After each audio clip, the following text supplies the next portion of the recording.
Bonjour à vous. Alors, je vous propose de faire les tendances de ce mois de juin 2025 à venir avec le tarot de Marseille de Nicolas Convert et l'oracle Béline. Donc, on va essayer de voir un petit peu les grandes tendances. On va essayer de voir ce qu'il en est pour la France et puis voir peut-être s'il y a des choses qui se dessinent pour l'international. Mais on va essayer de voir un petit peu ce que nous disent les cartes d'une façon générale et on va voir au niveau plus spécifiquement quand même de la France.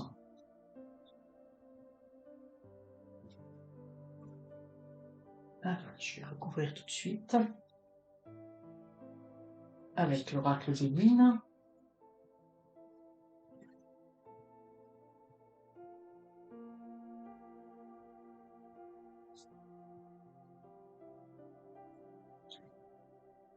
Donc les tendances pour ce mois de juin. Bon, même si la notion de temps est toujours un petit peu compliquée, hein, c'est peut-être pas une semaine près non plus, mais on va voir un petit peu ce qui en ressort. Alors,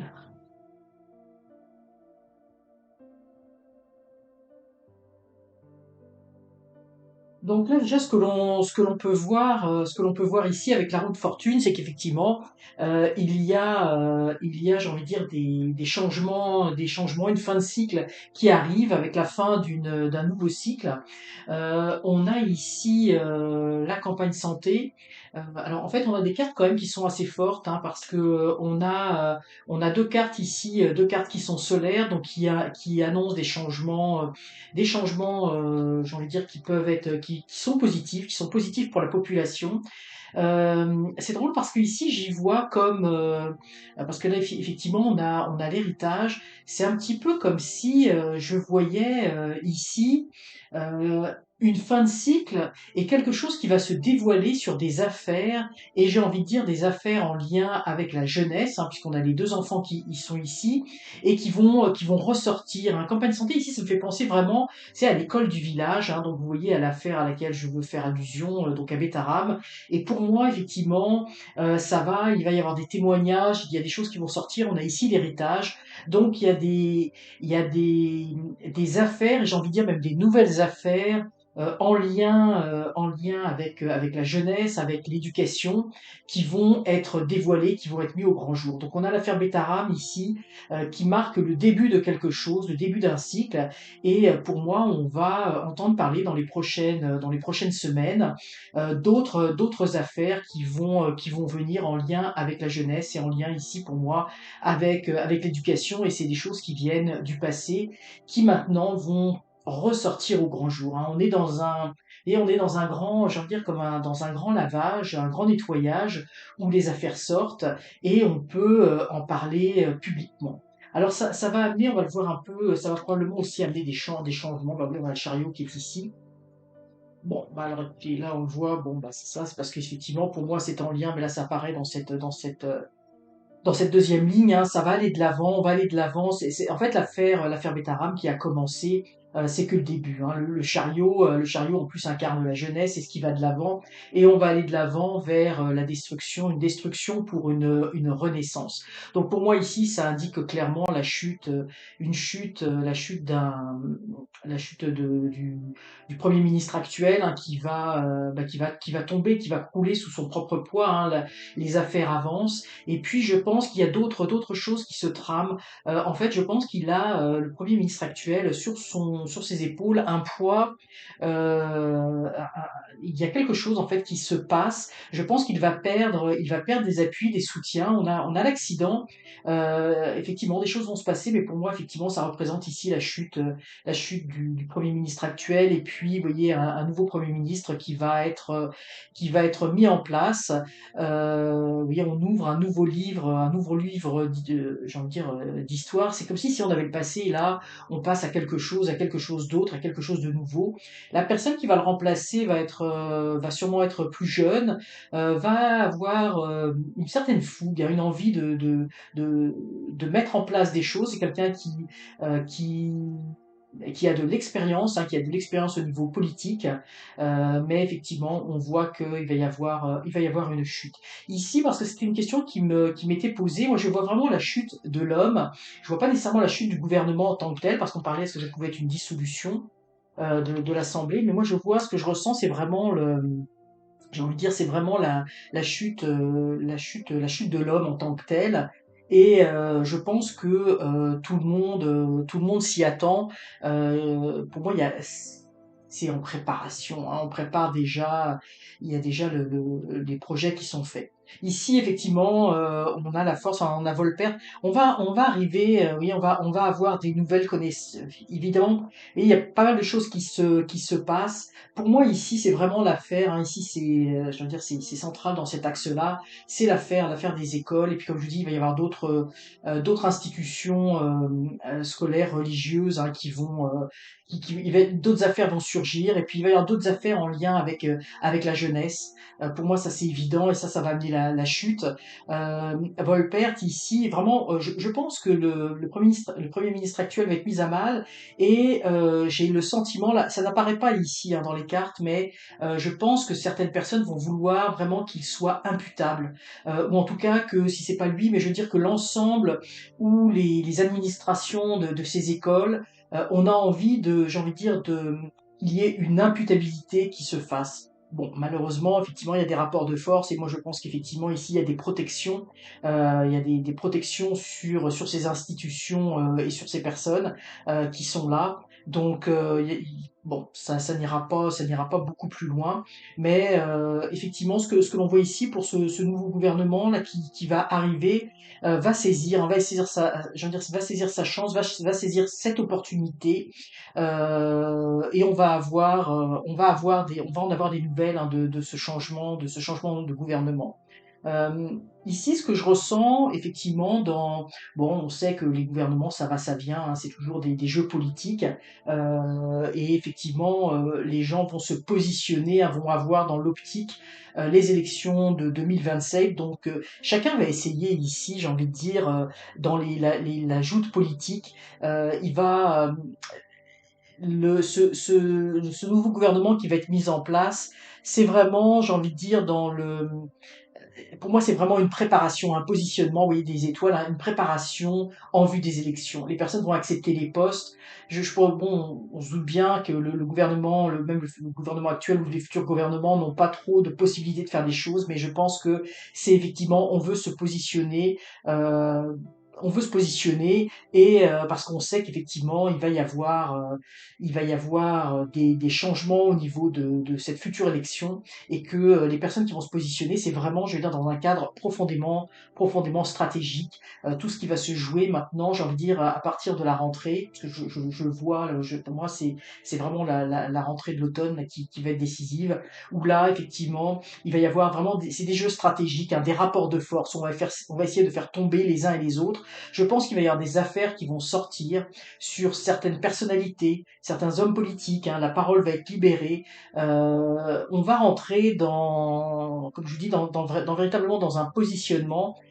Et bon, c'est le cas, vous allez me dire, un petit peu dans toutes les élections, mais j'ai envie de dire tous les coups vont être permis. Et comme on a vu cette affaire Betaram, hein, qui met à mal le Premier ministre actuel, eh bien, il va y avoir une volonté derrière de faire sortir des affaires ou d'autres révélations qui vont arriver par rapport à d'autres personnalités politiques, ou par rapport à des partis, mais en tout cas, il y a vraiment des volontés stratégiques de détruire, de parler, et de se positionner. Mais surtout, là, on a vraiment, avec Volpert et puis la nouvelle, on va vraiment, pour moi, apprendre.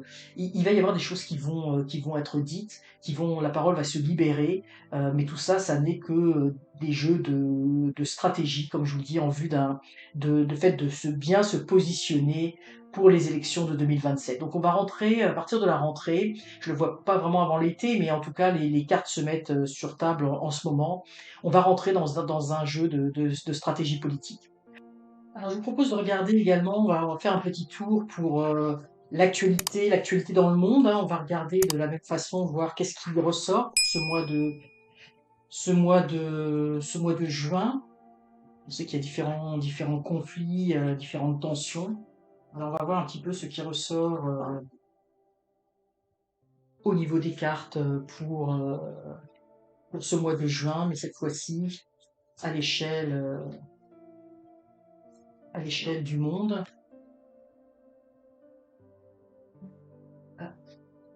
on va voir ce que veulent bien nous dire les cartes en ce qui concerne l'échiquier politique dans le monde.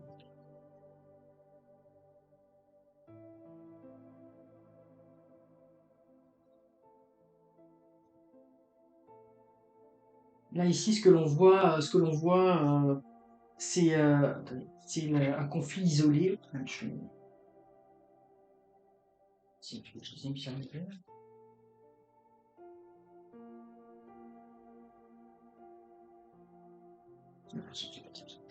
vais y arriver.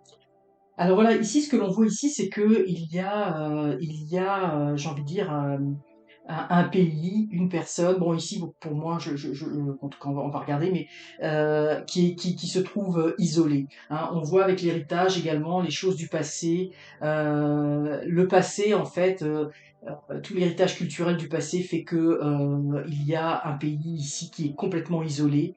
Et ici, on a la papesse avec des choses qui sont, j'ai envie de dire, cachées, qui ne sont pas dites, des plans qui sont en préparation et avec l'inconstance. Alors effectivement, ça pourrait très bien aller.